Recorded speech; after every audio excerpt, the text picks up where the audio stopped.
Bismillahirrahmanirrahim. Assalamualaikum warahmatullahi wabarakatuh. Waalaikumsalam warahmatullahi wabarakatuh.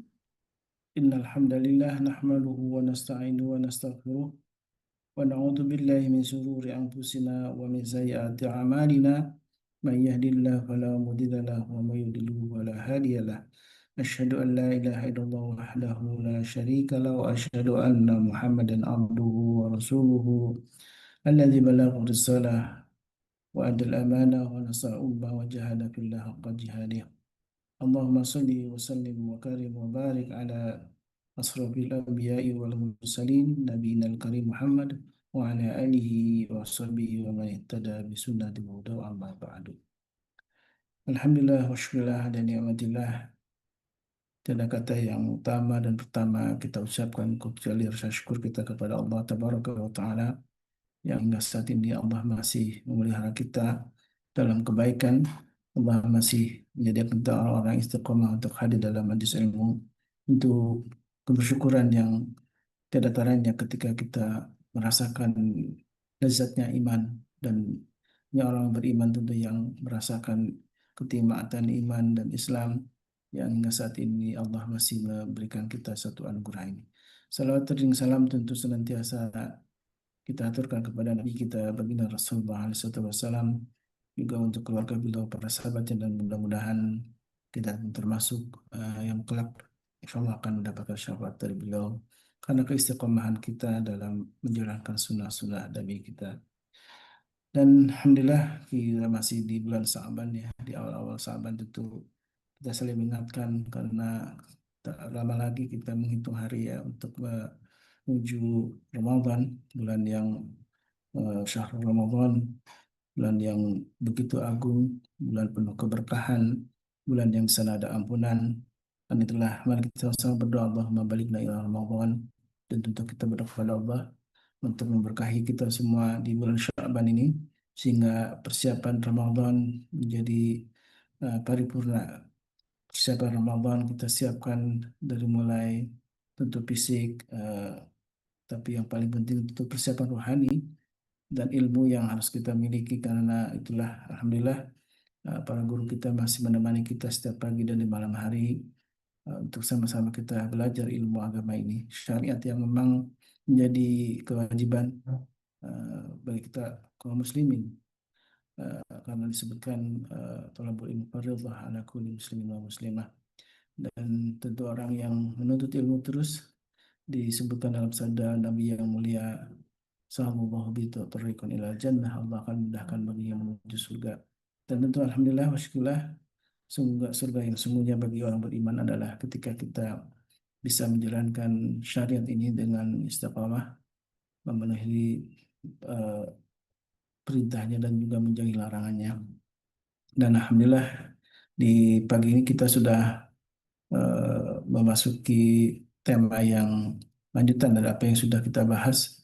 Walaupun kita sudah menuntaskan Asmaul Husna, Alhamdulillah, syukurillah, untuk pendalaman yang selalu diajak oleh guru kita, bagaimana kita mendalami kemudian mengamalkannya, itu yang paling penting, karena bagian penting dari sebuah ilmu tentu adalah amal. Dan amal tanpa ilmu pun adalah berbahaya ya. Tapi ketika ada ilmu tanpa amal, bahkan disebutkan menjadi murkanya Allah Subhanahu wa taala ya. Kabura maqtan indallah taqulu ma la taf'alun. Dan tema di pagi ini Al-Mutakabir insyaallah ya, karena memang lanjutan dari apa yang dibahas di eh, pekan lalu. Pekan lalu kita sudah membahas Al-Jabar ya, mendalami ya, mendalami tentang Al-Jabar. Dan insya Allah mudah-mudahan kita Allah mampukan untuk kembali mendalami tema Asmaul Husna. Mari sama-sama kita uh, siapkan diri kita. Mudah-mudahan Allah Subhanahu wa taala bukakan pintu hidayah melalui ilmu yang insya Allah akan disampaikan oleh guru kita Ustaz Dodi Anjamali Habibullah Ta'ala.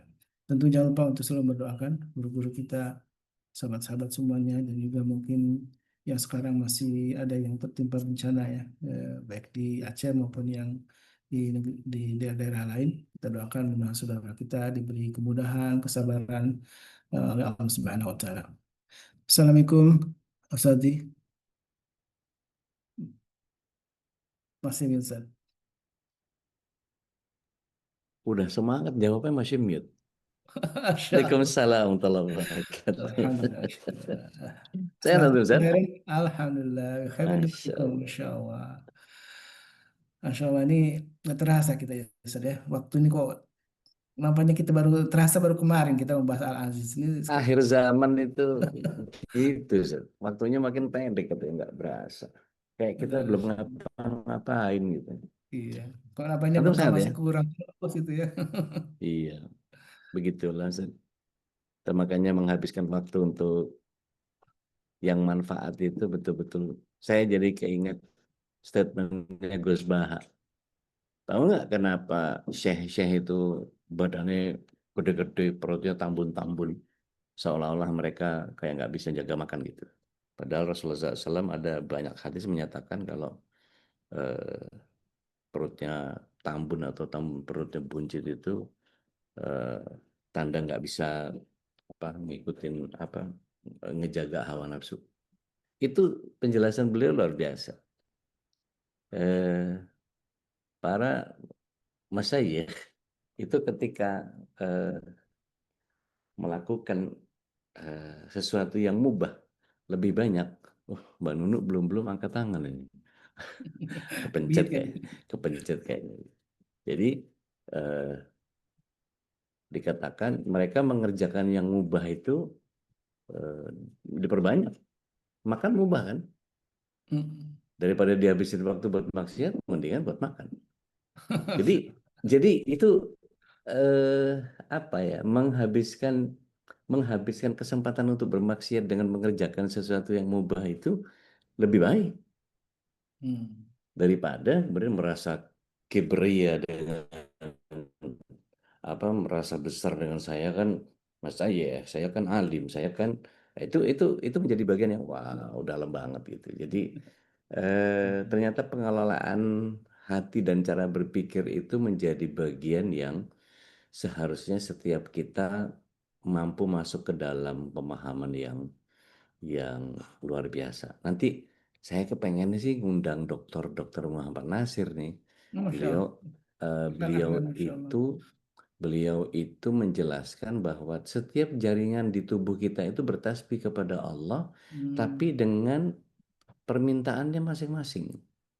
Hmm. Artinya, contoh misalnya penyakitnya kayak saya gitu ya, karena saya pelajari apa yang saya eh, pelajari dari kelemahan fisik saya.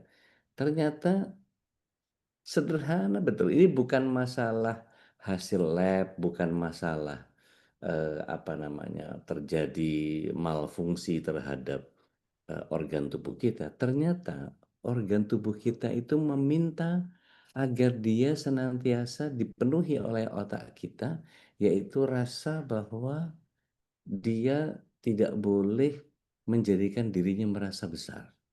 Hmm. Jadi contoh misalnya saya ginjal. Ginjal itu kenapa bisa lemah? Kenapa bisa mengalami gagal ginjal?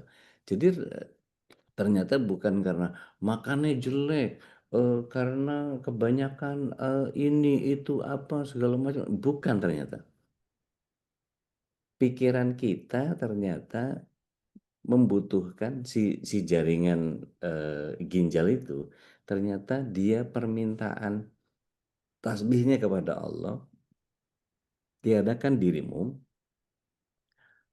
untuk ginjal itu harus masuk ke dalam sebuah pemahaman tentang la haula wala quwata Inilah. illa billah. Itu langsung saya mikir, walah, selama ini itu saya merasa bahwa kayaknya saya bisa deh, kayaknya saya bisa deh, kayaknya saya bisa. Saya lupa bahwa ada bagian yang ini kalau bukan karena Allah, nggak bisa saya begini. Dan begitu saya urut ke belakang, astagfirullahaladzim, luar biasa. Dan setiap jaringan butuh itu, kan? Masya Itu Allah. itu luar biasa. Tubuh kita ternyata begitu beliau teliti, ternyata setiap nanti nanti anak share ke antum ya, Siap, link-linknya siap, siap. tentang beliau Siap. bagaimana menjelaskan ternyata organ ini butuh ini, organ ini butuh ini, organ ini butuh ini.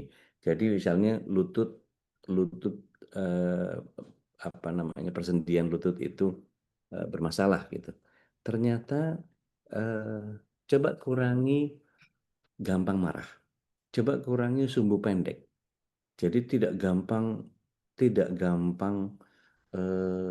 disagree atau tidak setuju dengan apa yang ada di sekitar kita. Terima saja bahwa itu adalah bagian yang Allah sedang berkehendak itu kepada kita hari ini. Itu ternyata menyelesaikan. Masya Allah ya. Orang yang mengelola hati dengan baik itu justru malah sehat Masya saja. Allah, ini aneh jadi ingat obrolan kita sama sama Babe Haikal.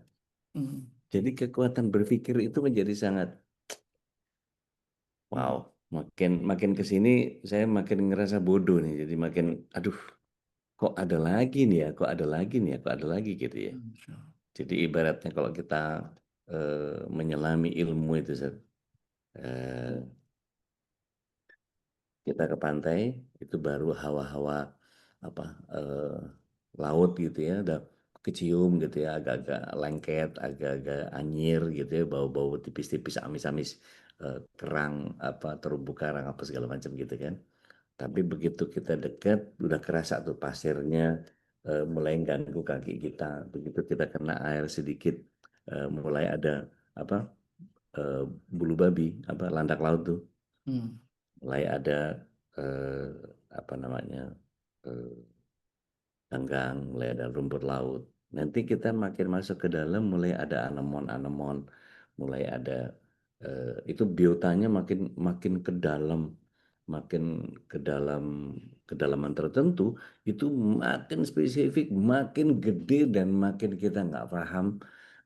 Bahkan ini di eh, penemuan terakhir ini para ekskavator, para orang-orang yang melakukan ekskavasi terhadap kedalaman laut itu di lima, lima kali kedalaman laut yang biasa itu ternyata ketemu sama eh, satu ikan yang ternyata lima kali lebih besar dari paus biru. Subhanallah. Kita tahunya ya paus biru makhluk paling gede gitu kan ya. Ternyata ada lima kali lebih besar daripada paus biru. Dan itu langsung benar-benar dokumentasi langsung apa ini? Jadi kayak satu temuan baru dan wow. Kan kita kalau ke mana Sea World atau ke Water World itu makin kedalaman kan makin fluoresen gitu ya, keluar keluar apa namanya warna-warna sendiri, keluar cahaya sendiri dari bentukan itu. Belum di nalar kita sudah nggak masuk yang namanya belut listrik, apalah segala macam itu.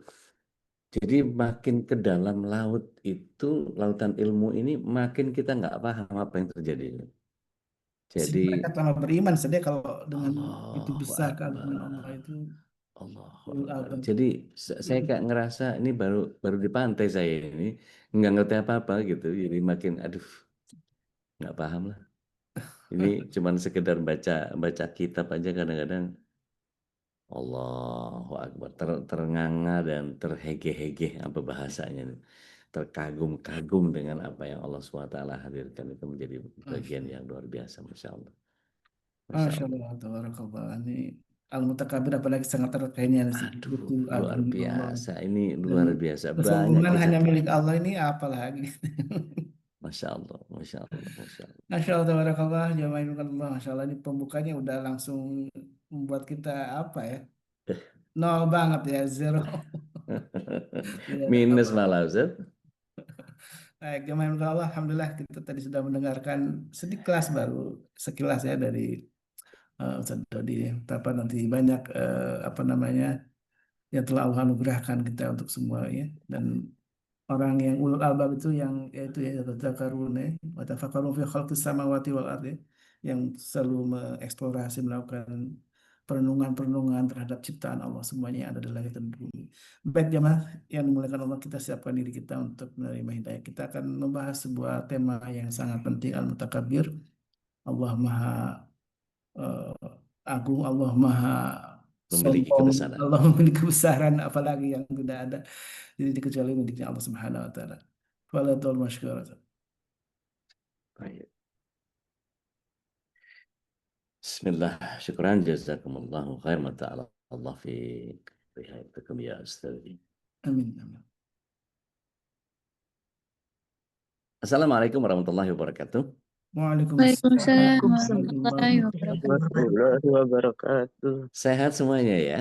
Alhamdulillah. Alhamdulillah. Luar Masya biasa Allah. Allah Masya Akbar. Allah. Masya Allah. Masya Allah. Masya Allah. Alhamdulillah. Alhamdulillah. Salatu wassalamu ala rasulillah. Allahumma ya mu'allim Daud alimna wa ya mufahim Sulaiman fahimna. Allahumma fakihna fitin wa alimna at-ta'wil. Asyhadu an la ilaha illallah wahdahu la syarika lah. Asyhadu anna Muhammadan abduhu wa rasuluhu la nabi wa rasul ba'da. Allahumma salli wa sallim wa barik ala nabiyyina Muhammadin wa ala alihi wa sahbihi wa mawala. Wa la hawla wa la quwwata illa billah. Amma ba'd. Bapak Ibu yang dimata Allah SWT, tentu kebersyukuran adalah bagian dari keniscayaan. Sesedikit apapun yang Allah karuniakan kepada kita, sesakit apapun penyakit yang Allah sentilkan kepada kita, sekecil apapun anugerah yang menurut kita adalah bagian yang hanya ini yang saya dapatkan, bersyukurlah. Karena pastikan, yakini, percayalah, dan tanamkan dalam kekuatan keimanan bahwa itu yang terbaik untuk kita hari ini. Dan Allah SWT tidak pernah salah dengan rekayasa kehidupan atas kita. Setiap kita. Bapak Ibu yang dimaksud SWT, tentu salawat serta salam semoga senantiasa tercurah limpah kehadirat Rasul Sallallahu Alaihi Wasallam, berikut para keluarga dan baitnya, para kerabat, sahabat, tabiin, tabiut tabiin, dan seluruh pecinta risalah dan syariat beliau hingga akhir zaman. Dan mudah-mudahan kita semua di sini, baik yang langsung menikmati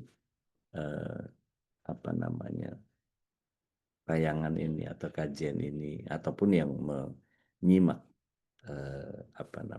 rekamannya nanti, insya Allah menjadi bagian dari orang-orang yang mendapatkan syafaat beliau kelak di akhirat, karena kita sangat membutuhkan itu.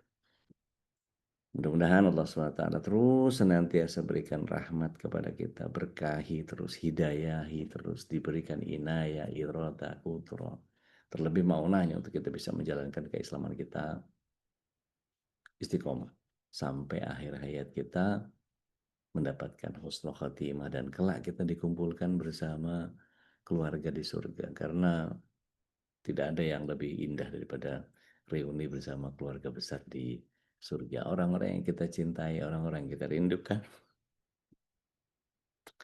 Allahu Akbar. Taib. Amin ya Allah. Ada sebuah hadis qudsi yang diriwayatkan oleh Ibnu Majah dari Ibnu Abbas. Sifat kibriya atau kebesaran itu adalah selendangku, kata Allah. Dan sifat azama, keagungan, itu adalah sarangku. Maka siapa mencabutnya dariku, niscaya aku akan memperkarakannya dan aku tidak peduli. Masya Allah, ini penerjemahan yang sangat sastrawi ya. Bapak Ibu yang terima kasih Allah SWT, izinkan saya mengambil satu kutipan kisah teladan dari negeri-negeri Islam yang ditulis oleh, ini mu'alifnya Muhammad Ibrahim Khan. Beliau menulis, ini ada seorang raja di India, dia berburu ke hutan dengan penuh semangat, dia mengejar buruannya sampai petang.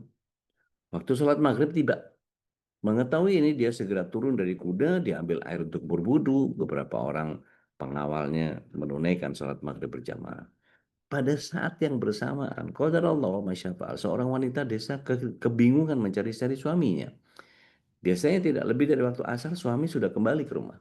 Tapi hari itu ketika belum pulang, waktu maghrib sudah menjelang. Wanita ini kecepatan jalan. Maka yang terjadi di pikiran cuma satu, cari suaminya. Dalam kondisi pikiran kalau itu, dia nggak lihat. Ada sosok raja yang sedang bersujud. Kakinya kesandung sama kepalanya raja sampai dia terjatuh dan badannya nimpa raja. Tapi secepat kilat dia bangkit tanpa mengucap kata-kata maaf, dia nggak tahu itu raja ya. Lagi sujud, dia bergegas masuk ke dalam hutan karena pikiran cuma satu, bagaimana menemukan suaminya. Betapa marah sang raja yang sedang sujud ini, maksud hati ingin melabrak wanita itu, tapi apa daya tangannya tak sampai. Kenapa? Dia sadar bahwa dia sedang sholat. Sebab menurut pemahamannya kalau sedang sholat seorang tidak boleh berbicara kepada siapapun terlebih dahulu membuat keributan. Tepat ketika raja menyelesaikan sholat, wanita itu kembali melewati tempat tersebut. Kali ini wajahnya berseri. Kenapa? Suaminya sudah ketemu. Betapa terkejutnya wanita desa itu melihat, raja sama pengawalnya yang tadi kesandung tuh. Ini kan buat rajanya, kalau kecil orang awak tuh pucuk dicinta dalam tibo, Pak. Ini nih, ganyang nih orang. Begitu marahnya si raja melampiaskan kemarahan pada wanita yang menurutnya nggak tahu diri ini. Wanita bodoh, kenapa kamu tadi nginjak kepala saya yang sedang sujud? Kalau nggak bicara, saya akan menghukum dirimu dan suamimu. Karena merasa tidak bersalah, maka muncul keberanian dalam hati wanita desa itu. Dia melangkahkan kakinya ke hadapan raja. Dia maju setapak, wahai paduka, tadi pikiran hamba sangat kalut karena memikirkan nasib suami hamba. Sampai-sampai hamba tidak melihat paduka berada di sini. Hamba tidak menyadari ketika kaki ini menginjak kepala paduka yang mulia. Lancang sekali kamu ini. Sungguh-sungguh lancang. Jangan kamu menginjak kepala. Jangankan menginjak kepala. Di negeri ini tidak ada seorang pun yang berani menengadahkan muka di hadapanku. Aku tidak terima. Engkau harus mempertanggungjawabkan perbuatan itu. Kata si rajanya, marahnya sudah luar biasa. Karena rakyat kok berani ngelawan gitu. Apa kata wanita ini? Sungguh hamba tidak bermaksud merendahkan paduka, apalagi sengaja menginjak kepala. Tapi bukankah paduka sedang sholat? Tentu saja paduka tenggelam di hadapan Allah sembah yang besar, yang maha besar, yang kebesarannya batas tak tertepi, jauh melebihi suami hamba yang miskin papa. Bagaimana mungkin paduka yang mulia melupakan Allah yang maha mulia dan lebih mengingat hamba yang hina ini? Wow. Seketika itu juga amarahnya raja langsung hilang. Pas. Bagaikan api tersiram air, dia terdiam karena malu. Paduka yang mulia lalu menyuruh wanita tadi beserta suaminya pergi kepada pengawal dan dia mengungkapkan bahwa seorang wanita desa yang bukan ulama, bukan orang terkenal, bahkan mengajarinya hakikat sholat dan ketundukan yang sejati. Masya Allah. Bapak Ibu yang dirahmati Allah SWT, calon penghuni surga, ahibati fillah. Menarik apa yang diucapkan oleh wanita desa tersebut. Dia mengatakan bahwa ketika sholat kita berhadapan dengan zat yang al-mutakabbir, zat yang maha menguasai semesta. Maka dengan demikian sangat tidak layak ketika kita sampai mengingat makhluk yang hina dengan mengabaikan mengingat Allah Tabaraka wa ta'ala. Allah al-mutakabbir, dia yang memiliki kebesaran, jagat raya yang sedemikian besar sepenuhnya ada dalam genggamannya.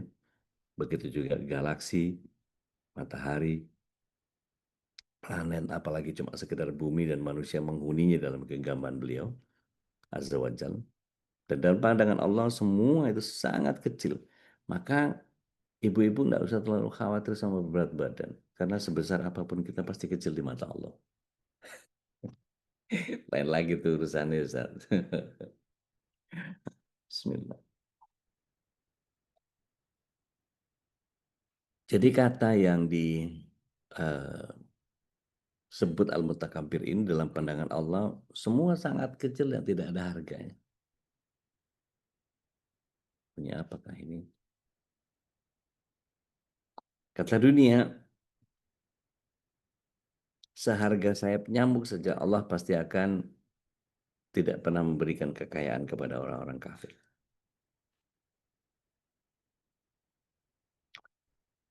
Ada yang salah kepencet kan?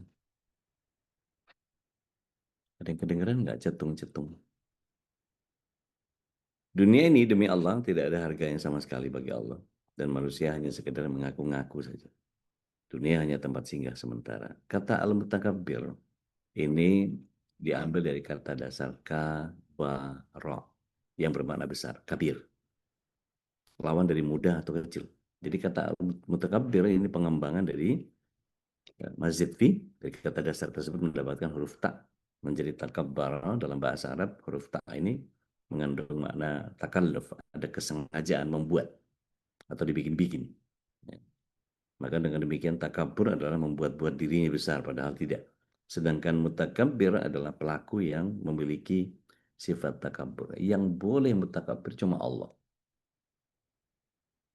Tapi kalau disandangkan kepada Allah maka makna ini menjadi kurang tepat. Ada kesengajaan membuat-buat kebesaran. Tentu mengapa juga Allah SWT bertakalluf atau membuat-buat. Padahal memang hakikatnya dia yang maha besar dan maha agung. Dari sifat kibria tadi. Ya. Maka objek yang paling tepat untuk dirujuk sesuai makna di atas, makhluk yang takabur, sesungguhnya ketika dia angkuh dan menyombongkan dirinya, pada hakikatnya dia membuat-buat kebesaran itu untuk dirinya. Di dalam kitab Menyingkap Tabir Ilahi disampaikan seperti itu. Kalau begitu, bagaimana kita memaknai asma Allah Al-Mutakabbir ini? Ada pemaknaan yang sangat baik dari Imam Al-Qushairi. Beliau mengatakan bahwa Al-Mutakabbir ini adalah salah satu nama Allah yang disebutkan dalam Al-Quran. Kesombongannya adalah keagungannya. Keluhurannya, ketinggiannya, kejayaannya, dan semua itu menjelaskan bahwa dia berhak atas sifat kemuliaan dan keagungan serta terbebas dari kekurangan dan cacat. Ini dalam kitab Ibnu Ajibah Al-Husaini Asmaul Husna disampaikan seperti itu. Nah, sifat Al-Mutakabbir ini kalau kita pelajari, jika Allah Al-Mutakabbir, kita gimana? Nah, ini yang selalu menjadi concern kita ketika kita mempelajari rahasia pengamalan daripada Al-Mutakabbir. Maka tawadhu. Tawadhu itu bukan kayak orang Bandung ya, tara mawa duit gitu ya. Tawadhu itu betul-betul dalam konteks humility, the power of humility, meniadakan diri. Jadi kalau pinjam istilahnya Pak Ari Ginanjar Agustian, makin kita zero mind proses, meniadakan diri. Saya ini apalah gitu ya, ndak aku mah apa itu gitu ya. Kalau di hadapan Allah, maka pada saat itu pula Allah Subhanahu wa taala akan meninggikan kita. Masih ingat nggak lafaz dasar ketika kita sujud kepada Allah Tabaraka wa taala? Apa bacaannya? Subhana rabbiyal La a'la wa wabihamdi. bihamdi. Itu pada saat sujud kita kening sama hidung kita, batang hidung kita rendahkan. Kepala yang difitrahin, yang mikir macam-macam, logikanya luar biasa, yang IQ-nya tinggi itu habis. Bahkan lebih rendah dari bokong. Maka pada saat itu, subhana rabbiyal a'la. Maha suci Allah yang maha tinggi. Maka dengan dasar itu aku memuji. Wa bihamdi. Jadi ketika kita mengucapkan subhanaka Allahumma Rabbana wa bihamdika Allahumma firli, ya Allah ampuni aku ya Allah dengan segala kesombonganku. Ya Allah ampuni aku karena semua pujian hanya berhak untuk disampaikan kepadamu. Apalah saya. Nah, ini spirit yang kemudian setiap kita harus masuk ke dalam bagian yang hadis qudsi yang tadi yang saya bilang. Kesombongan adalah selendangku, keagungan adalah pakaianku. Siapa yang menentangku dengan salah satu dari keduanya, aku pasti akan membinasakannya. Maka dalam menyikapi kemahabesaran Allah Al-Mutakabbir ini kita diibaratkan dengan pipa U. Makin kita mengangkat diri, makin rendah kita. Tapi sebaliknya, makin kita menekan diri ke bawah, makin ditinggikan. Jadi harga diri kita juga makin tinggi. Ini rahasia ungkapan Umar bin Khattab radhiyallahu anhu yang menyatakan siapa yang bertawadhu karena mencari keridhaan Allah, maka Allah akan meninggikan derajat. Dia menganggap dirinya tidak berharga, padahal sesungguhnya dia menjadi sangat terhormat. Tapi siapa yang menyombongkan diri, Allah pasti akan menghinakannya. Dan dia menganggap dirinya terhormat, padahal sesungguhnya dia sangat hina. Ini luar biasa kalau kita perhatikan dari apa yang disampaikan oleh Umar. Bapak Ibu yang teman-teman semua, selain tawadhu apalagi ringan berbuat ketaatan. Dan kalau kita kemudian melihat bagaimana pemahaman yang mendalam tentang Al-Mutakabbir ini membuat seseorang Muslim menjadi ringan dan berbuat taat kepada Allah Ta'ala ketika mendengarkan kumandang azan misalnya. Sementara urusan duniawinya menjadi kecil. Karena sejatinya panggilan azan itu kan nyindir ya. Allahu Akbar, Allahu Akbar. Allah Maha Besar, Allah Maha Besar. Yang lain kecil, tinggal. Nah, hakikat azan seperti ini membuat kita kadang-kadang harus merefresh. Bagaimana kita memahami? Ya kalau cuma sekedar bunyi lafaznya mungkin nggak seindah seperti ketika kita di Haram misalnya, ketika kita di Nabawi misalnya. Tapi di sekitar kita tuh kadang-kadang ada anak-anak yang main mikrofon, ada aki-aki yang nggak mau digantiin azan karena pahalanya dan seterusnya dan seterusnya. Itu yang terdengar di kita adalah annoying, ya kan ya? Kalau tiba-tiba ada tok tok tok tok tok tok. Innallaha malaikatahu yusholluna ala nabi. Ya ayyuhalladzina amanu shollu alaihi wa sallimu taslima. Allahu Akbar, Allahu Akbar. Suaranya fals, cempreng gitu anak-anak itu. Atau yang aki-aki. Allahu Akbar, Allahu Akbar. Banyakan batuk daripada azan. Maka seketika itu gangguan pesan itu menjadi hilang. Padahal yang diucapkan sama. Sejatinya ketika kita mau menganggap bahwa mereka adalah representasi dari petugas-petugas Allah yang menyampaikan bahwa halo, Allah Maha Besar, yang sedang kau kerjakan kecil, tinggal yuk. Itu kan pesannya seharusnya sama. Tapi kita selalu terganggu dengan indera kita. Seringkali kita mengklaim bahwa diri kita adalah hamba Allah, padahal kita tidak lebih dari sekedar hamba hawa nafsu. Beberapa kali kita simulasi kehendak Allah atau kehendak manusia, ngakunya kehendak Allah. Kalau ada doa yang terkabul sama yang nggak terkabul, bagusan mana? Bagusannya yang terkabul lah. Gitu. Akhirnya tanpa sadar dia memahami bahwa ya, selama ini ya dia cuma budak hawa nafsu. Gitu. Kalau ada sesuatu yang nggak sesuai sama kita langsung kenapa nggak dikasih? Wah salah apa? Seolah-olah minimum requirement yang kita kerjakan itu sudah pasti diterima.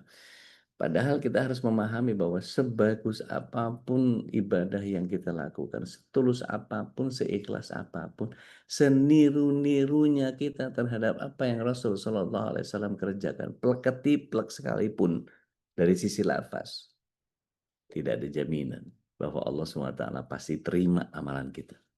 Tetapi yang kita harus mawas diri adalah ketika kita melakukan maksiat, sudah pasti dicatat sebagai dosa.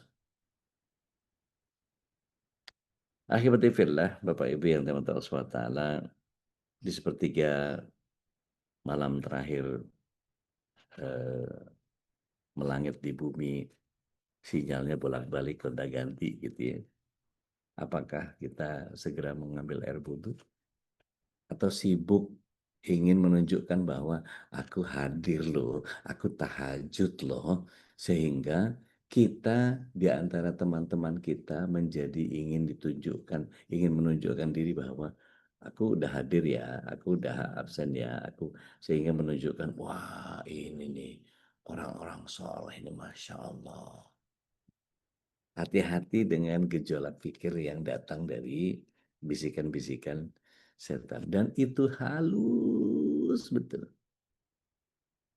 Akhirnya begitu ada artikel, diposting, biar kesannya kayak kita gimana banget gitu. Padahal sebetulnya outputnya nggak ada bedanya antara kita ikhlas menyampaikan dakwah, sharing ini itu apa segala macam, dengan bagian yang kita kepengen disebut sebagai apa orang yang gemar apa namanya sharing uh, artikel. Jadi tipis betul. Apa ibaratnya apa? Setipis tisu di belah 7. Begitu juga ketika berperang. Seruan Allahu Akbar ini jadi musuh-musuh terlihat kecil. Dengan memaknai kalimat takbir tidak terlintas lagi dalam hati untuk menjadi seorang pengecut atau mundur dari pertempuran. Orang mengenal Allah akan menjadi kalimat la khaufun alaihim walahum yahzanun. Tidak ada yang takuti kecuali Allah sebagai prinsip hidup. Dia pun tidak akan silau dengan dunia, ya, sehingga tidak menjadikan lalai dari mengingat Allah. Bagaimana tidak dunia yang tidak apa-apanya dibandingkan dengan kemahabesaran Al-Mutakabbir. Ahibati fillah, rahimakumullah. Di penghayatan atas Asma Allah Al-Mutakabbir ini akan menjadikan seorang hamba menganggap kecil kesusahan, bahkan kematian. Apabila dibandingkan dengan kemuliaan namanya dan kesucian perintahnya, apa yang dimilikinya, termasuk nyawa, menjadi tidak ada apa-apanya di hadapan Allah. Ini saya kisahkan tentang Abu Ukail ya. Dari Ja'far bin Abdullah bin Aslam, radhiyallahu anhu, dia menyatakan ketika peperangan Yamamah berlangsung dan kaum muslim berada di tengah medan perang, orang yang pertama kali mendapat luka adalah Abu Ukail. Dia terkena panah pada bagian di antara kedua bahu dan dadanya, tapi dia tidak sampai meninggal. Kemudian panah itu dicabut sehingga pada siang hari tangan kirinya terasa lemah. Dia dibawa ke kemah. Ketika peperangan makin panas, umat Islam tampak mengalami kekalahan serta mulai melewati batas yang ditentukan. Sementara itu Abu Ukal dalam keadaan lemah karena luka. Tiba-tiba dia mendengar Ma'an bin Adi menyeru, "Wahai kaum Ansor, mohonlah pertolongan kepada Allah, mohonlah pertolongan kepada Allah. Seranglah musuhmu." Ibnu Umar berkata, setelah mendengar seruan itu, Abu Ukal berdiri untuk menemui kaumnya. Maka aku bertanya, "Apa yang kamu inginkan? Kamu tidak wajib menyerang, kamu kan sedang lemah." Abu Bakar menjawab, "Tadi ada seorang memanggil namaku. Aku katakan kepadanya," kata Ibnu Umar. "Orang itu mengatakan, wahai orang-orang Ansor, bukan memanggil wahai orang-orang yang terluka." Abu Bakar berkata, aku termasuk salah satu orang Ansor sehingga aku harus menyambut seruannya sekalipun dengan merangkak. Kemudian Abu Bakar memakai ikat sabuknya dan mengambil pedang dengan tangan kanannya sambil berseru, "Ya kaum Ansar, seranglah musuh sebagaimana perang Hunain. Bersatulah kamu sekalian. Semoga Allah melimpahkan rahmatnya kepadamu. Maju ke medan perang sebab kaum muslim itu bersembunyi sekedar memperdayakan musuh. Giring musuhmu sehingga mereka masuk dalam kebun dan kamu akan membaur dengan mereka dan pedang-pedang kalian memenggal kepala mereka." Aku perhatikan bagian-bagian tubuh Abu Bakar, ternyata tangannya yang terluka sudah lepas dan bahunya sudah jatuh di medan peperangan. Pada tubuhnya ada sekitar 14 luka yang menyebabkan dia meninggal dunia, dan saat itu musuh Allah Musailamah Al-Kadzab telah terbunuh oleh Wahsy. Aku berada di sisi Abu Ukail kemudian mengembuskan napas yang terakhir. Aku manggil namanya, "Ya Abu Ukail." Dia menjawab, "Labbaik." "Siapa yang kalah?" Aku menjawab, "Bergembiralah, musuh Allah telah terbunuh." Dia menunjuk ke langit sambil jarinya memuji Allah lalu meninggal dunia. Allahu Akbar. Ini dalam kitab Masyaril Ashwaq ilal Masyaril Isyaq. Bapak Ibu yang dirahmati Allah SWT, bersikaplah rendah hati ketika bergaul dengan sesama manusia, terlebih kepada orang tua, guru, para ulama. Jauhi kesombongan sekecil apapun. Baik itu menyangkut ilmu, harta, rupa, dan aneka keunggulan. Rendahkanlah diri serendah-rendahnya di hadapan Allah Azza wa Jalla, termasuk ketika sholat. Andai pun harus sombong, berlaku sombonglah di hadapan orang sombong sehingga dia sadar dengan sikapnya. Kalau kata Ustaz Abdul Somad, sombong sama orang sombong itu sedekah. Nah, sesungguhnya sikap sombong kepada orang sombong itu termasuk sebagai sebuah bentuk ketawaduan. Berlindunglah kepada Allah dari kesombongan manusia dan akibat buruk yang ditimbulkannya. Dalam kitab Al-Azkar An-Nawawi ada satu mutiara doa yang diambil di dalam kitab ini. Hagim menyematkan zikir pagi yang kita sering baca. Asbahna wa asbahal mulku lillah azza wa jalla walhamdulillah wal kibriya, ya, dan seterusnya. Ini kami mendapati subuh, jadilah segala kekuasaan kepunyaan Allah, demikian juga kebesaran dan keagungan penciptaan makhluk, segala urusan malam, siang, dan segala yang terjadi pada keduanya, semua ini kepunyaan Allah. Ya Allah, jadikanlah permulaan hari ini satu kebaikan dan pertengahannya satu kemenangan dan penghabisannya satu kejayaan. Wahai Tuhan yang Maha Penyayang dari segala penyayang. Dalam penjabarannya Haris Al-Muhasibi memelihara hak-hak Allah di halaman yang ke-408 ada percikan hikmah dari Nabi Isa alaihissalam yang berkata bahwa dengan benar Aku berkata kepadamu bahwa sesungguhnya tanaman ini hanya akan tumbuh di tanah dan tidak akan tumbuh di atas batu. Demikian juga hikmah, dia tidak akan menghuni hati orang yang tawadu dan tidak akan tinggal dalam hati yang takabur. Tahukah engkau bahwa orang meninggikan kepalanya ke langit-langit, tentu kepalanya akan membunturkannya. Namun, bagi orang yang merendahkannya, langit-langit akan menuduhi dan menutupinya. Masya Allah.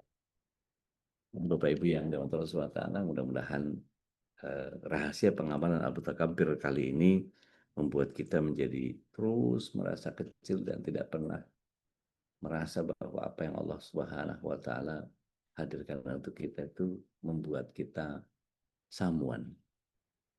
We are nothing. Saya kembalikan dulu ke Ustaz Khalis agar kita bisa berbagi rahmat. Tafadhol Mas ya Ustaz. Masya Allah, tabarakallah, jazakallah khairan, Ustazi, yang sudah mengurai kembali tentang Bapak Al-Mutakabbir ya. Asmaul Husna yang penting ini kita makin menyadarkan kita betapa kecilnya kita. Bahkan disebutkan dalam Al-Qur'an Karim, iblis itu memang jadikan tersesat karena kesombongannya saja. Aba wastakbaro ya, karena dia takabur, istakbar. Dan Dia salahnya cuma satu, Ustaz. Salahnya cuma satu. Ana khairu minhu, itu aja udah. padahal dia orang makhluk yang paling dekat dengan Allah. Masya Ya. Allah. Sayyidul Malaikah. Jadi apa yang kita sombongkan ya di jamaah Allah, mari kita sama-sama di akhir sesi ini kita berbagi rahmat bersama guru kita dan juga para sahabat semuanya. Mudah-mudahan makin memberikan kita sebuah penyadaran dan penambahan iman tentunya. Silakan, Teh Nadia.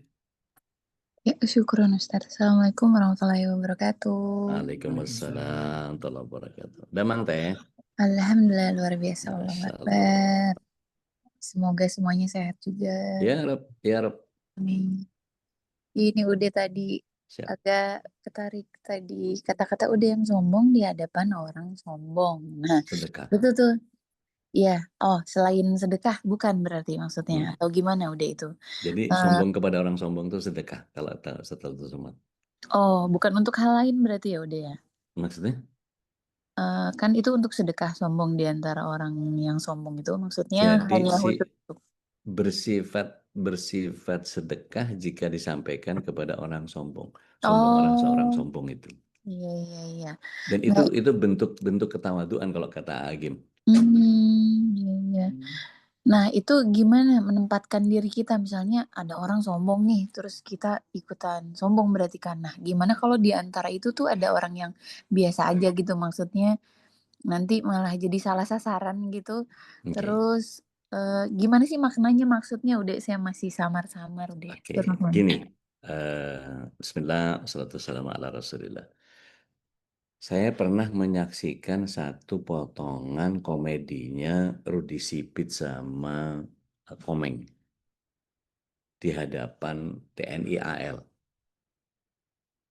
Dia kan biasanya kan kalau jokes itu kan saling menyombongkan diri dengan sesuatu bualan-bualan yang nggak jelas gitu.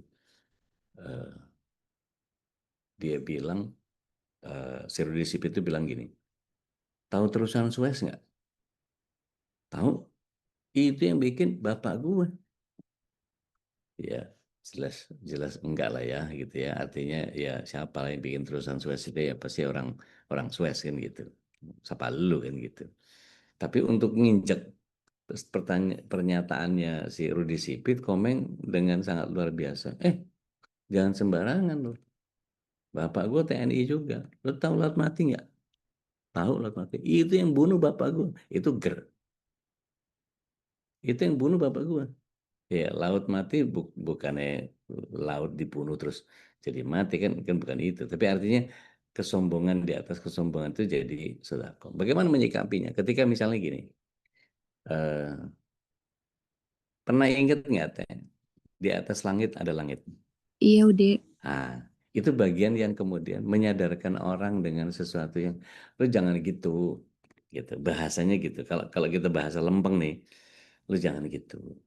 istighfar ente, jangan sombong, cuman begitu aja, sombongin apalah kita ini, gitu.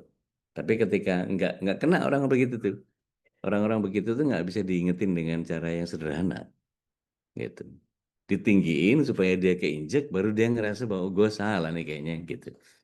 Nah itu memang perlu perlu seni sih, perlu apa namanya, bagaimana caranya supaya eh, orang yang eh, direndahkan dengan kesombongan yang lebih tinggi itu eh, menjadi tahu diri.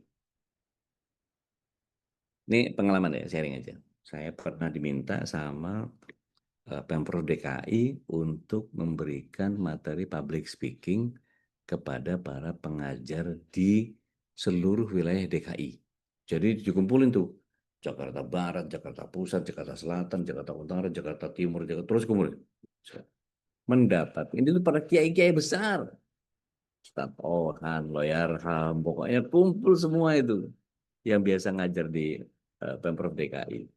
Begitu saya masuk, waduh, ini guru-guru saya semua ini. Wah, kacau panitia nih, saya bilang. Nah, tapi di situ saya langsung eh, merendahkan diri dengan, ya, saya nggak ada apa-apanya lah dibanding ribuan panggung yang antum semua sampaikan, dan untuk urusan agama antum lebih pahamnya, mestinya aneh yang ngaji sama antum semua. Tapi karena mandatnya, amanahnya diberikan kepada saya, Bismillah. Nanti kalau ada apa-apa, kekeliruan yang saya lakukan, tolong koreksi ya. Kalau ada yang nggak pas dari apa yang saya sampaikan, salahkan saya, nggak apa-apa. Saya dengan senang hati, karena ini semua guru-guru saya tunjuk, saat ini, saat ini, saat ini. Dan itu betul-betul saya, aduh. Tapi secara tanggung jawab kan saya yang diminta, gitu. Eh, Alhamdulillahnya setelah selesai saya menyampaikan itu, panitia bilang, gitu. Memang betul kami sengaja mengundang Ustadz Dodi karena beliau orang radio, beliau orang panggung, beliau lebih menguasai eh, audiens dan seterusnya. Tapi satu hal, beliau mengajarkan tidak dengan cara yang membosankan. Nah itu yang kita kepengen ambil dari beliau. Itu langsung saya, aduh, pakai dibuka rahasianya lagi. Karena saya memang selalu berusaha untuk menyampaikan fulfill dengan hati, dengan data yang akurat, dengan kadang-kadang dengan metode soft training, kadang-kadang dengan simulasi, dengan role play. Jadi nggak lempeng ngedudukin orang dengan pola yang mengantuk, menjemukan dan bikin orang ngantuk gitu. Itu saya langsung diserang sama S2 komunikasi. Dia langsung dengan tingginya, jadi begitu dia ngangkat tangan, Afan Ustadz, antum sepertinya salah forum. Itu langsung saya ciut, langsung dia bilang, saya S2 komunikasi, tapi saya belum pernah mendapat, makasih saya. Saya belum pernah melihat ada orang yang salah kostum seperti antum. Itu ya Allah, aneh pakai kain sarung, kayak celana sarung gitu, celana sarung, pakai baju koko biasa. Itu loh kok jadi malah nyacat saya gitu, bukan materinya gitu. Rupanya dia tersinggung dengan pola-pola yang saya hadirkan. Sepertinya yang saya sampaikan itu jauh lebih lengkap dari apa yang beliau pahami. Karena ya kalau akademisi sama orang panggung kan beda gitu. Saya panggung dari mulai ngemsi kawinan yang khidmat sampai istilahnya begitu, tanda tangan akad nikah sedang terjadi kan senyap tuh. Saya bisik-bisik tuh kalau di ada eh, sedang mengerjakan wedding organizer. Bapak Ibu yang dirahmati Allah SWT, yang kita saksikan sedang adalah penyusunan administrasi yang sedang dilakukan oleh Bapak Ketua Urusan Agama, Bapak ini Ustadz Anu apa segala macam, dan kita saksikan sekarang pengantin pria sedang menandatangani dengan hati yang apa. Jadi saya kasih filler, kasih isi tentang apa yang terjadi. Jadi biasanya orang kalau nunggu kan ya udah tanda tangan aja, anteng apa namanya, anyep, nggak ada kegiatan apa segala macam. Dan ketika memang harus menjadi pembawa acara di beberapa acara yang sifatnya outdoor dan seterusnya gitu ya, itu betul-betul ladies and gentlemen, and now please welcome to, wah itu ya memang disesuaikan dengan apa occasionnya. Nah, apa yang terjadi begitu saya bilang sombong banget ini orang gitu yang mengaku S2 komunikasi dan dia nyacat saya itu. Saya langsung balikin. Dengan apa? Dengan statementnya Muhammad bin Wasi'. Masya Allah Ustaz, luar biasa. Saya harusnya belajar sama antum. Tapi izinkan saya mengingat kembali tentang bagaimana Muhammad bin Wasi', seorang tabi'in yang mengatakan begini. Seandainya ada maksiat yang Allah SWT tampakkan dari tubuh kita dalam bentuk bisul yang bernanah, maka tidak ada seorang pun yang mau kenal dengan kita. Dan kita tidak akan pernah dianggap mulia ketika Allah SWT tampakkan dosa dan maksiat kita dalam bentuk bau busuk yang menyengat.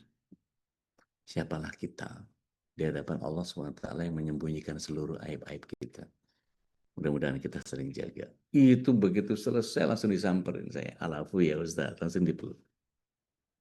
Karena polanya dia songong, saya songongin lagi gitu. Jadi apa yang kita sombongkan gitu, kemana-mana kita bawa kotoran.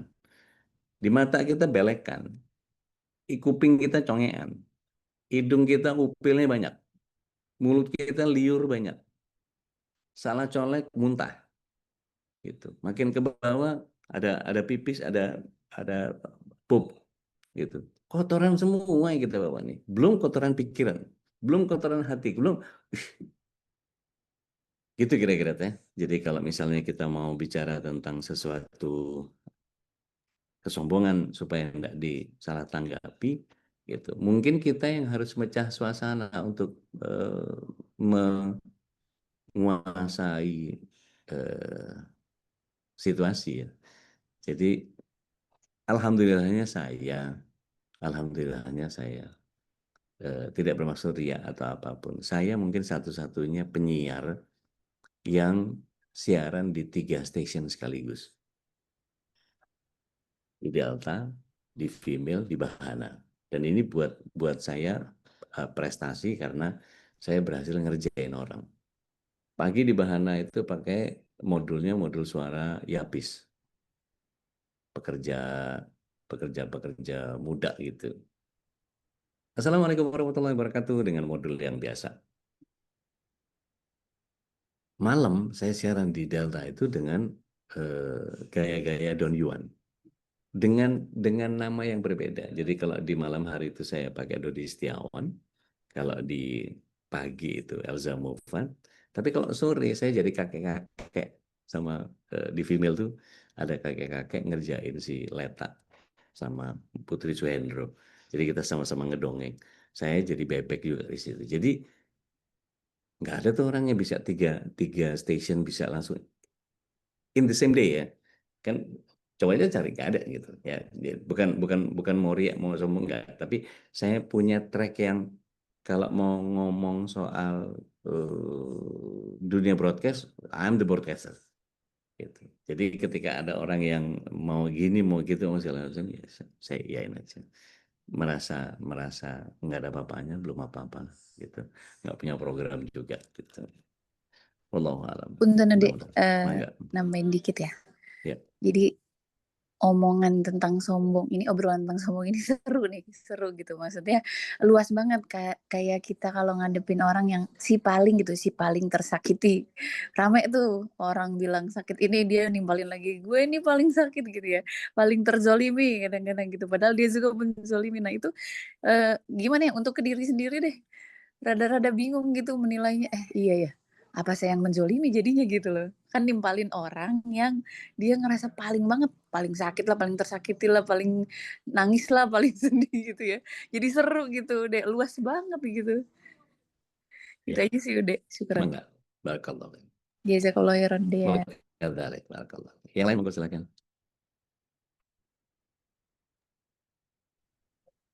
Teh Dina, Mbak Dina tadi. Baik. Assalamualaikum Monggo, Ude. Budi. Waalaikumsalam warahmatullahi wabarakatuh. Bekasi aman Ude? Alhamdulillah. Hujan-hujan terus tiba-tiba rok-rok asem Mbak nek wong Jawa ngarani. Oh, di sini kemarin gempa 2 kali sampai Ya hari ini masih gelap. salam. Tapi memang BMKG-nya seharian ini bakal agak seru nih, thunderstorm apa segala macam dan seterusnya. Iya, ini dari pagi ini gelap banget, masih kayak subuh nih sekarang di sini. Dinikmati aja. Serem-serem dikit sih. Oke, baik Ude. Kembali ke Monggo, topik tadi silakan. tentang takabir ya. Masya Ya, Allah gitu penjelasan Ude tadi yang di awal sama yang tadi seterusnya ya. Saya malah flashback yang ke awal pembukaan tadi yang udah sampaikan gitu bahwa organ kita itu punya apa ya reason gitu kenapa dia sakit gitu kalau nggak salah situ gitu tadi ya. ya. Masya Allah gitu udah gitu maksudnya waktu Dina jadi inget obrolan waktu sama dokter Karin terus obrolan sama ahli-ahli yang kemarin handle Dina gitu ya semuanya itu ya kodullah Dina dipertemukan sama dokter-dokter itu yang solih-solih gitu dan beliau-beliau semua itu ya semuanya mengembalikan ke Al-Quran gitu intinya gitu dan semua pengobatan pun ya kita cuman wasilahnya Allah gitu maksudnya kata dokter-dokter gitu jadi ya semuanya keputusan itu ada di Ibu Dina misalkan kayak gitu terus semuanya itu ya kembali gitu kalau kita flashback mungkin ada hal-hal yang harus diperbaiki dalam hidup kita gitu kalau udah tadi tentang ginjal Masya Allah gitu udah jelaskan seperti itu dan nggak hanya ginjal sih udah sebenarnya semua penyakit kita itu kan asalnya dari hati sebenarnya. Oh Jadi ya, kalau ada ayat apa hadis sih udah yang menyampaikan hadis, bahwa hadis. segumpal daging kalau memang itu baik insya Allah baik dan kalau enggak ya itu hati gitu. Dan itu adalah pesan pertama yang Alisa sampaikan ke Dina gitu. Si kakak sampaikan ke Dina pas saat Dina terdiagnosa itu gitu. Nah, kalau Dina balik ke ilmuwan juga, ke di psikologi juga mengatakan situ mental illness itu benar-benar yang memang harus diobati gitu. Kita jangan sok kuat, jangan sok hebat, jangan sok sombong.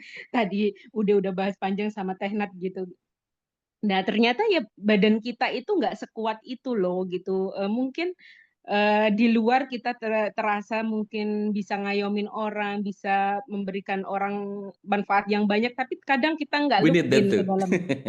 We need that Heeh, too. kita nggak look in ke diri kita sendiri gitu dan itu Dina disadarkan sama sama temennya Coach Ruli itu gitu Ustadz Sony Abikim gitu. Ya, Beliau sangat menyampaikan ke Dina soal itu gitu dan kadang kita lupa Mbak nggak look in ke dalam badan kita gitu jadi kadang apa ya sebenarnya dalam diri kita itu rapuh serapuh-rapuhnya yang kita mungkin nggak bisa keluar hanya cuman mungkin pas sepertiga malam kita ngadu sama Allah gitu nah itu ternyata ya kalau dipikir-pikir ya benar juga ya ternyata ya dialog sama Allah itu memang pasti penting gitu ya tapi somehow kita juga harus if you want to need help with a professional gitu ya lakukan gitu karena sometimes ya kita harus ikhtiar juga kan ya Ude gitu jadi ya, kalau tadi Ude ngebahas tentang ginjal nggak hanya ginjal gitu entah jantung entah ya. otak entah itu imun gitu Beliau yang beliau everything detail tuh tuh. Beliau detail tuh dokter Muhammad Nasir karena memang dokter beliau dan iya memang iya mempelajari itu. Jadi lebih banyak bahasan beliau itu lebih kepada how to think. Jadi yes jaringan itu sendiri meminta kepada Allah eh, Mm-mm. kalau tubuh kita ini dikelola sama otak yang benar, maka semuanya kan benar. Mm-mm. Itu nanti Mm-mm. kalau digabung sama apa yang difahami sama hero misinya, itu wih luar biasa. Saya jadi tergerak pengen nulis lagi nih, jadi kekuatan apa inspirasi lagi nih, insya Allah. ayo nulis udah. Kemarin aja Dina Iya, juga gitu. Jadi ini nggak gara-gara ini kelar-kelar tuh, ini. kalau dulu kan Dina memang sedang nulis buku udah 70 halaman tentang 5 Masya tahun Allah. cerita Dina ini gitu. Terus pas Ya, Kodullah dilengkapi dengan kisah ini, sampai teman Dina yang memang tahu perjalanan hidup Dina dan dia dokter gitu. Nah, Din, ini tuh gongnya, cerita kamu yang sekarang ini adalah gongnya. Jadi kalau kalau bisa dibilang di buku itu kamu tutup dengan itu gitu ibaratnya gitu. Jadi Masya Allah. ya back to Allahnya itu bisa dari situ gitu ngambil Ya, ceritanya gitu. Ya, Masya Allah gitu. Udah kalau kita kita bisa mengambil hikmah atas semuanya ya, ya itu Masya kalau Allah. Dina sih kalau dulu ya dikelilingi orang baik, Dina blessingnya itu aja Ya dikelilingi Rabb. orang baik, Alhamdulillah. circle yang baik Alhamdulillah. gitu, yang Alhamdulillah. Masya Allah gitu, nggak hanya urusan medis, nggak hanya urusan tauhid gitu, maksudnya Masya Ya, Allah gitu. Udah dan ya kalau kemarin Dina orangnya pertama Dina ceritakan itu ya orang di luar keluarga ya udah gitu, waktu kemarin Dina minta pendapat Alhamdulillah. gitu Masya Allah gitu, maksudnya hal-hal yang seperti itu ya kita kalau kembali ke Al-Mutakabir kita tuh nggak ada apa-apanya gitu, maksudnya nggak ada hal yang harus kita sombongkan, nggak ada hal yang harus Sahih. kita khawatirkan gitu. Kalau if you believe in Allah gitu ya, ya udah jalanin aja gitu, Ya, karena sembari Dina berobat gitu, maksudnya proses pengobatan itu banyak banget pelajaran hidup yang Dina dapat gitu. Masya Dina tuh Allah. masih banyak orang yang nggak seberuntung kondisi Dina gitu. Kalau pas Hmm. lagi kemarin ke klinik gitu harus check up harus apa gitu gitu, Ya, ya Allah gitu sedih, udah bener gitu. Maksudnya ngelihat ngelihat orang-orang yang aduh stadiumnya udah lanjut, yang kadang dia harus sendiri gitu ke rumah sakit gitu dengan tertatih gitu, Masya Allah gitu.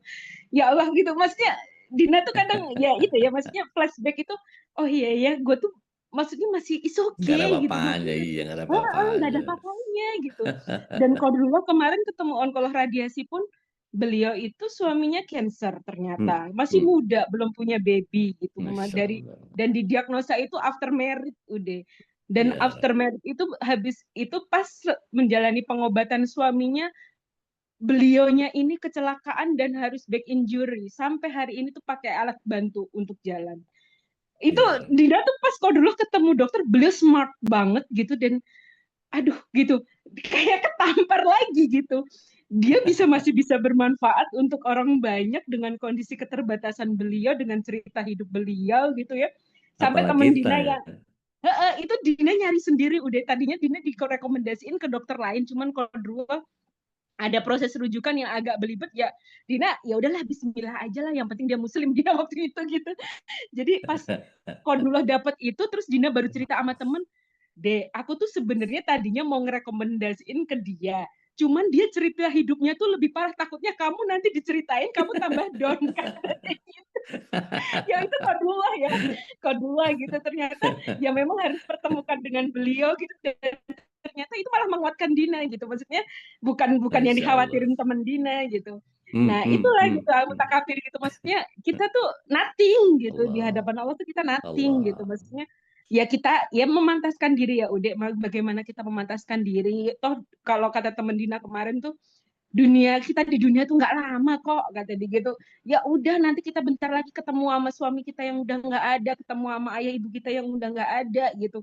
Udah nggak usah dibebanin, misalkan kalau Dina masih mikirin nanti anak-anak gimana, nanti kalau mati cepet, ya Hmm, udah nggak hmm, usah hmm. pikirin, orang kesandung aja juga bisa mati gitu ibaratnya. Jadi ya Masya Allah gitu Allah. udah gitu. Mungkin itu aja sih Siap. sedikit sharing Masya dari Allah. Dina. Taib. Ya Barakallah fiik. jazakallah Barakallah khair. fiik. Masya Allah. Barakallah. Anyway, I've done share with your TikTok. Oke, oke, Boleh di Ude, TikTok sana. makasih banyak. Makasih banyak, Ude. Please check. Dengan senang hati. Barakallah fiik. Ada lagi yang lain? Taib. Baik, insyaallah Kita cukupkan kalau nggak ada lagi, Ustaz. penuh inspirasi sedih pagi ini, dan tadi dari Masya Allah. Masya Allah. Teh Masya Nadia, Allah. Mbak Dina ya, mudah-mudahan menjadi kebaikan, karena pengalaman orang, kita bisa belajar dari pengalaman orang lain sedih. Bahkan ketika tadi Mbak Dina bertemu dengan dokter yang lebih parah dari segi penyakit ya, pengalaman hidupnya malah justru menguatkan kita. Apa nih, kita ini di ujung awal itu nggak ada apa-apanya ya, apalagi bandingannya Nabi Ayub misal, nggak ada apa-apanya.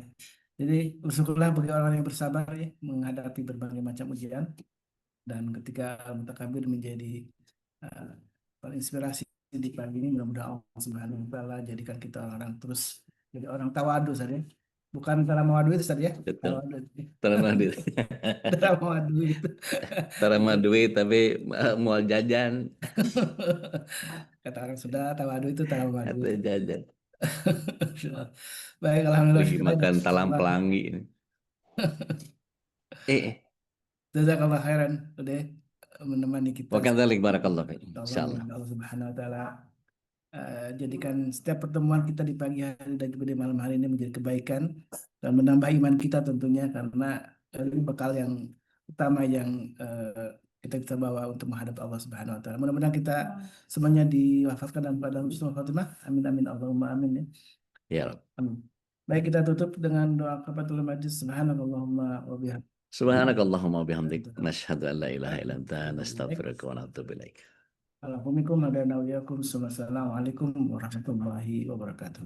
Waalaikumsalam. Assalamualaikum warahmatullahi wabarakatuh.